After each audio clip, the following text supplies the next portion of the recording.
सो ये है hello guys. Hopefully आप लोग ठीक ही होंगे। तो चलिए हम अपनी न्यू स्टोरी बेहद इस गाय को स्टार्ट करते हैं।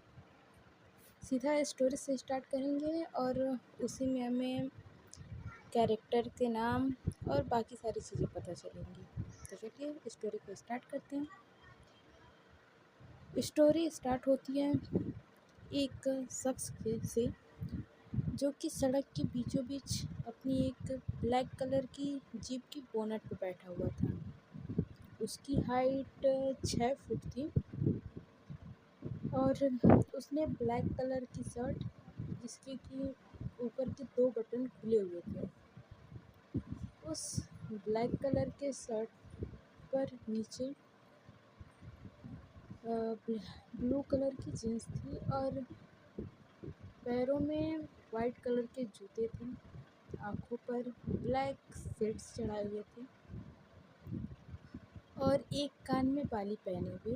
वो शख्स देखने में काफ़ी गुड लुकिंग लग रहा था।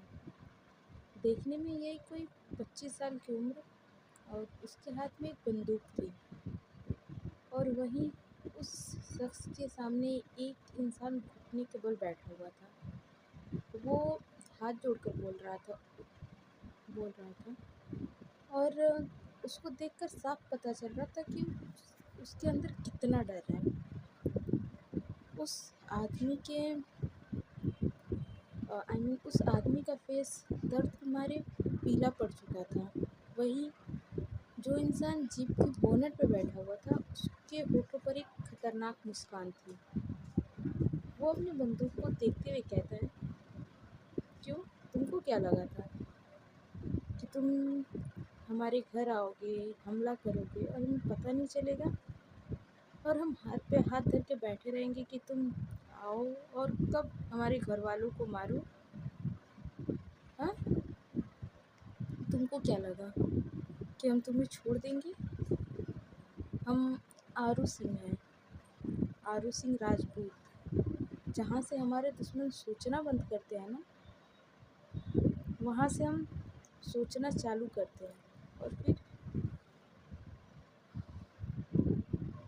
वो अपनी तरफ गन को पॉइंट करते हुए कहता है, वो इंसान अपनी तरफ गन को पॉइंट करते हुए कहता है, और हमसे तो तुम्हें कोई नहीं बचा सकता है।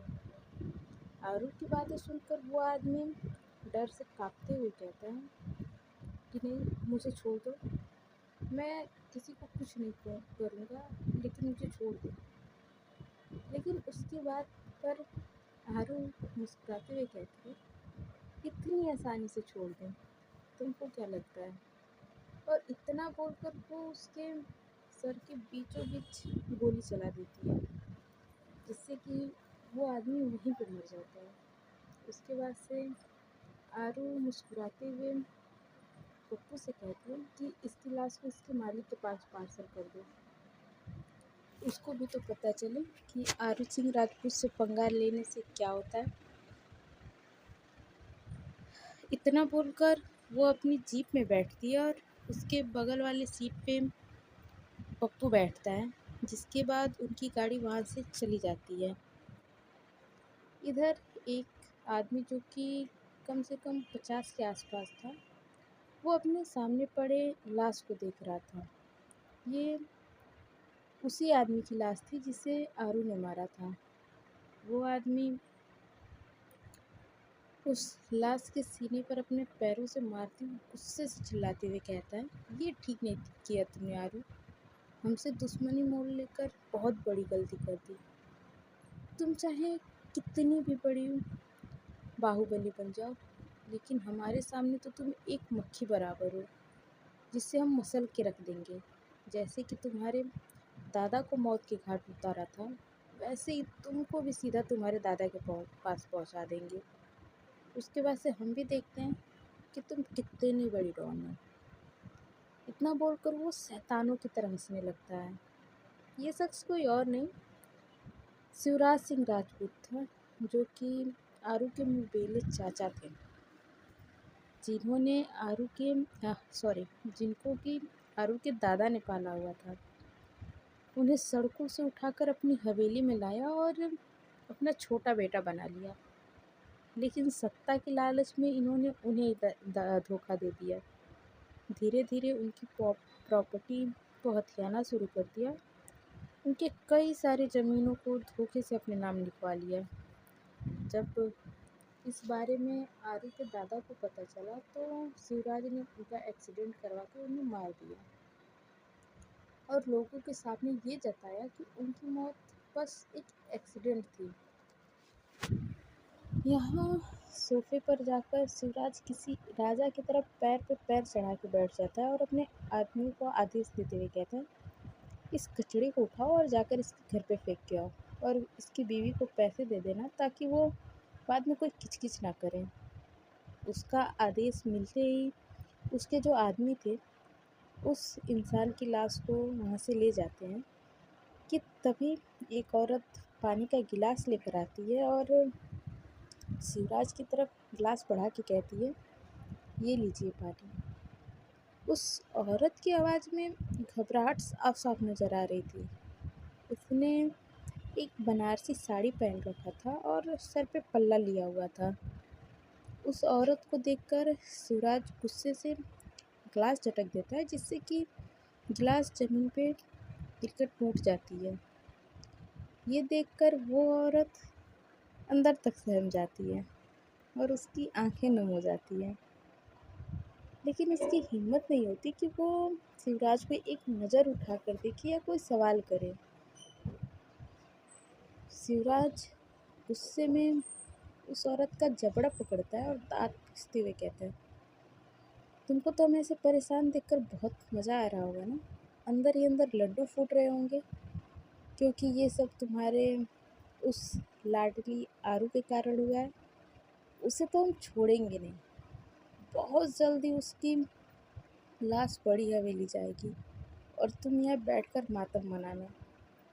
इतना बोलकर वो उसे एक झटके से छोड़ देता है और बिना उसे एक भी नज़र देखे वहाँ से चला जाता है। उसके झटके से छोड़ने के कारण वो औरत सीधा फर्श पे जा गिरती है और फर्श पे गिरने के कारण उसके हाथों में पहनी हुई चूड़ियाँ टूट के उसकी कलाई में धंस जाती है जिससे कि खून निकलने लगता है।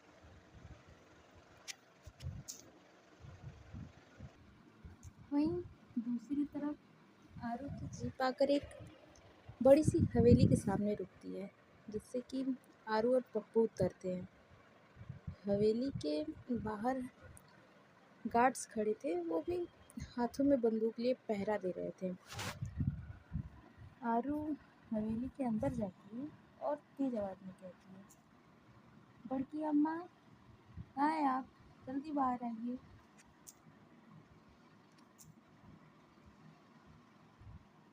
आरू की आवाज़ सुनकर एक औरत आती है। उसने एक महंगी रेड कलर की बनारसी साड़ी पहनी हुई थी। ये औरत आरू की माँ थी जिनका नाम सुनीता था। वो आकर आरू से कहती, क्या हो गया, क्यों इतना चिल्ला रही हो? जिस पर सुनीता की बातें सुन के आरू कहती है, अरे कुछ नहीं, हमें बस बड़की अम्मा से बात करना है। आरू की बात सुनकर सुनीता का मुंह बन जाता है और मन ही मन में बताती है, हाँ हमें क्या ही समझ आएगा, ये तो उस बुढ़िया को ही समझ आएगा, हमारी बेटी को अपना गुलाम बना रखा है। सोचा था इस बड़ी हवेली में रानी बन के राज करेंगे, लेकिन यहाँ तो इस बुढ़िया ने मुझे नौकरानी बना दिया है। सुनीता मन ही मन अपने सास को कोस रही थी कि तभी उनके कान में किसी की खौफदार आवाज़ आती है। क्या हुआ? उस आवाज़ को सुनकर सुनीता एकदम सावधान में खड़ी हो जाती है जैसे कि अभी परेड करने वाली है। वहीं आरू की आंखों में चमक आ जाती है। सीढ़ियों से एक औरत जो लगभग 60 साल के करीब होगी, वो रौब से चलती हुई आ रही थी। उसने एक सफ़ेद रंग की साड़ी पहनी हुई थी और हाथों में सोने के कंगन थे। वो नीचे आती है तो आरू जाकर उनके पैर छूती है और आरू के पैर छूते ही वो औरत उसकी पीठ थपथपाते हुए कहती है, जीती रहो। आरू बोलती है, हम कह रहे थे ना, जिसने भी आपके ऊपर हमला करवाया हम उसे छोड़ेंगे नहीं। हमने उसे सीधा परलोक पहुंचा दिया। और उसकी लाश को शिवराज की हवेली में फुकवा दिया। आरू की बात सुनकर उस औरत के होठों पर एक घमंड भरी मुस्कान आ जाती है। वो आरू का पीठ थपथपाते हुए कहती है, हमें तुमसे यही उम्मीद थी। हमको पता था कि जिन लोगों ने भी हमारे ऊपर हमला करवाया है उसे तुम छोड़ोगी नहीं। इस पर आरू बोलती है, ऐसे कैसे छोड़ देते?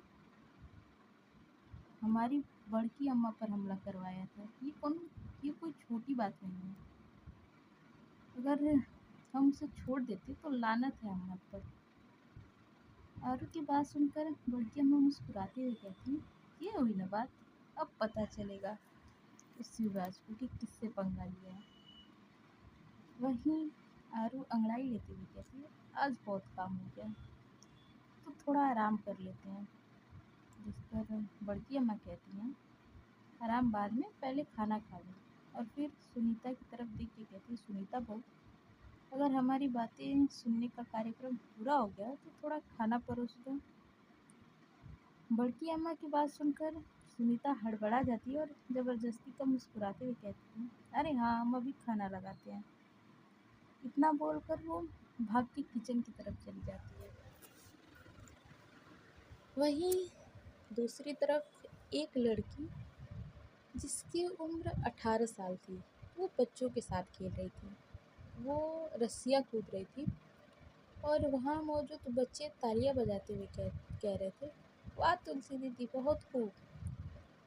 तुलसी ने इस वक्त घाघरा चोली पहना हुआ था जो उसके गोरे रंग पे काफ़ी जच रहा था। कमर तक आते हुए उसके खुले बाल, हाथों में चूड़ियाँ, पैरों में पायल जो उसके रस्सी कूदने पर आवाज़ें कर रही थी। उसका दुपट्टा थोड़ा सा हट गया था जिससे कि उसकी कमर दिख रही थी और उसके उसकी कमर को वहाँ दूर खड़े कुछ लड़के देख रहे थे। उनकी आंखों में तुलसी के लिए हवा साफ साफ नजर आ रही थी। एक लड़का तुलसी की कमर को देखते हुए अपने होठों पर जीभ फेरते हुए कहता है, क्या माल है, एक बार मिल जाए तो साला दिन बन जाए। वो लोग आपस में तुलसी के ऊपर गंदी गंदी बातें कर रहे थे। भाई तुलसी इन सब से बेखबर थी। तुलसी अभी अपनी मस्ती में खिलखिलाते हुए रस्सियाँ कूद ही रही थी कि तभी कोई आता है और उसका हाथ पकड़कर अपनी तरफ पलटकर खींचकर एक थप्पड़ मारता है। ये सब इतना अचानक हुआ कि उसको कुछ समझ में नहीं आता है। वो अपने गाल पर हाथ रखे नम आंखों से अपने सामने मौजूद औरत को देख रही थी। वहीं वो औरत तुलसी का बाल पकड़ के गुस्से में दांत पीसते हुए कहती है, कल मुँही कहीं की, क्या कर रही थी? यहाँ पे अपना अंग प्रदर्शन करवा रही थी। जिस पर तुलसी दर्द से सिसकते हुए कहती है, मामी जी, हमको दर्द हो रहा है। तुलसी की मामी दांत पीसते हुए कहती, दर्द हो रहा है, तू घर चल, तेरा सारा दर्द निकालती हूँ।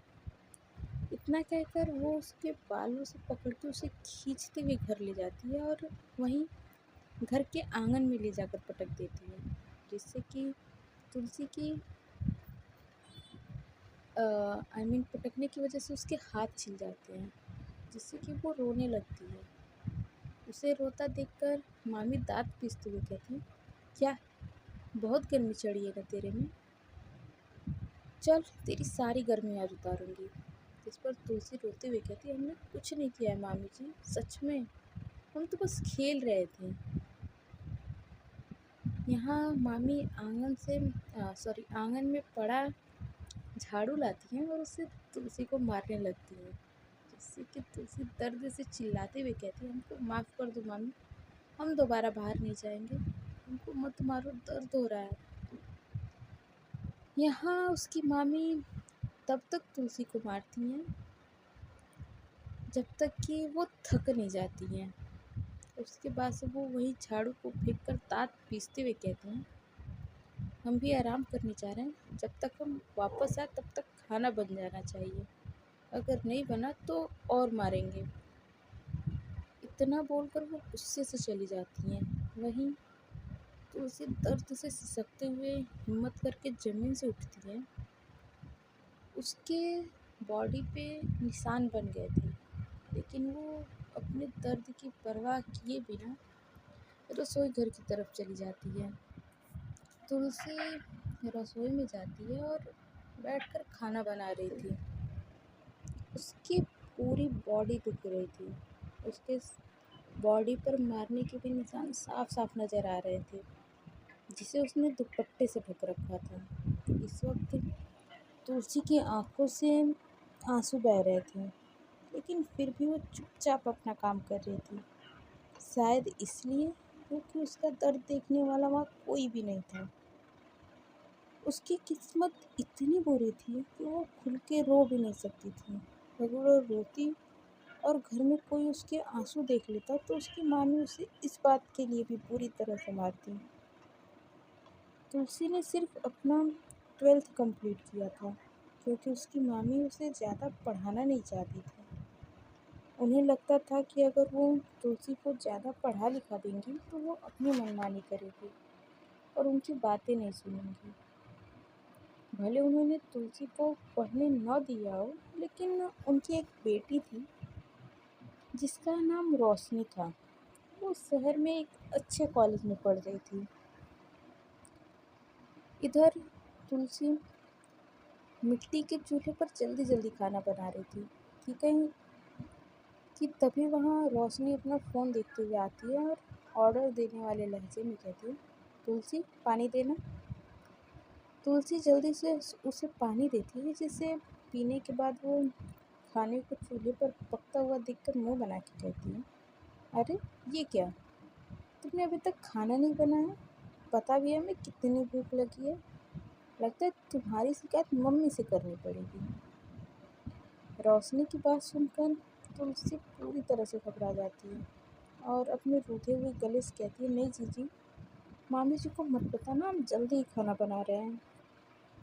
इतना कहकर वो जल्दी जल्दी हाथ चलाने लगती है और इसी जल्दबाजी में सब्जियां काटने के चक्कर में उसके हाथों पर भी कट लग जाता है। लेकिन वो अपने दर्द की परवाह न किए बिना जल्दी जल्दी काम करने लगती है। उसे जल्दी जल्दी काम करते हुए देखकर रोशनी के होठों पर मुस्कान आ जाती है और वो फिर अपने फ़ोन को देखते हुए वहाँ से चली जाती है। इधर हमारी यारो सीढ़ियाँ चढ़ रही थी। उसका सारा ध्यान फ़ोन पे बात करने में था। वो गुस्से से सामने वाले को कह रही थी, क्या बे, जब मैंने कहा था कि इस वक्त कट्टा डिलीवर हो जाना चाहिए तो तुम लोगों ने क्यों नहीं किया? फ़ोन पर बात करते हुए वो सीढ़ियाँ चढ़ रही थी कि तभी सामने से जल्दबाजी में आ रही एक लड़की से टकरा जाती है और वो लड़की जैसे ही गिरने वाली होती है कि तभी आरू उसे कमर से पकड़ लेती है। वो लड़की बस आरू को निहारने में व्यस्त थी। वहीं उस लड़की को देखकर आरू की आंखों में गुस्सा उतर आता है।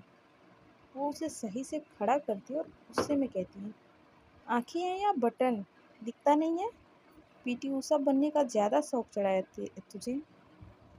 इतना बोलकर वो उसे गुस्से से घूरते हुए वहाँ से चली जाती है। वहीं वो लड़की उसे जाते हुए देखकर प्यार से निहार रही थी। वो अपने मन में कहती है, कहाँ से दिखेगा जब ये निगाहें आप पर टिकी हुई हैं? बहुत जल्द आपकी निगाहें सिर्फ और सिर्फ मुझ पर होंगी। इस वक्त उस लड़की के फेस पे स्माइल थी। ये लड़की थी सुनीता जी के भाभी की बहन की ननद की लड़की, जो कि राजपूत हवेली में रहती थी। इसने जब पहली बार आरू को देखा था तभी उस पर अपना दिल हार बैठी थी। उससे बातें करने की कोशिश किया करती थी, लेकिन आरू ने इसे आँख उठा के भी नहीं देखा था। वहीं ये हार नहीं मानने वाली थी और लगी रहती थी सबका दिल जीतने में, ताकि ये राजपूत परिवार की बहू बन सके। इधर इधर तुलसी सबके लिए खाना बना रही थी। खाना बनाने के बाद वो सबको खाना देती हैं और सभी बैठकर खा रहे थे। वहीं रसोई की गेट पे तुलसी खड़ी थी, क्योंकि उसकी मामी को पसंद नहीं था कि वो सबके साथ बैठकर खाना खाए। तुलसी के नाना जी खाना खाते हुए तुलसी से कहते हैं, अरे तुलसी, वहाँ क्यों खड़ी हो, आकर हम लोगों के साथ बैठकर खाना खाओ। जिस पर तुलसी कुछ कहती उससे पहले उसकी मामी गुस्से में कहती है, कोई ज़रूरत नहीं है हम लोग के साथ बैठकर खाना खाने की। जब हम लोग खाना खा लेंगे उसके बाद ये खा लेगी। मामी की बात सुनकर नाना जी को बहुत बुरा लगता है। वो एक नज़र अपने बेटे को देखते हैं जो कि अपना खाना खाने में व्यस्त था। जैसे घर में क्या हो रहा है इन सब चीज़ों से उसे कोई मतलब नहीं था। कुछ ही देर में सबका खाना हो जाता है और सब अपने अपने रूम में चले जाते हैं। वहीं मामी जाते हुए तुलसी से कहती है, बिना बर्तन धोए सोने मत चले जाना। इस पर तुलसी हाँ में सर हिलाती है और सारे जूठे बर्तनों को लेकर किचन में चली जाती है। तुलसी बैठ के बर्तन धो रही थी और उसकी आंखों से आंसू गिर रहे थे।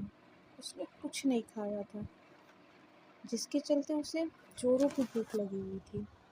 लेकिन अपने मामी के डर से वो चुपचाप बर्तन धो रही थी। तभी कोई उसके सर पे हाथ फेरता है तो वो पलट कर देखती है तो उसके सामने उसके नाना जी हाथ में खाने की थाली लेकर खड़े थे। ये देखकर तुलसी कहती है, नाना जी ये। इस पर नाना जी बोलते हैं, खाना है तेरे लिए। और फिर तुलसी का हाथ पकड़कर उठाते हुए कहते हैं, अब जल्दी से उठ और खाना खा ले, हम जानते हैं तूने कुछ नहीं खाया होगा।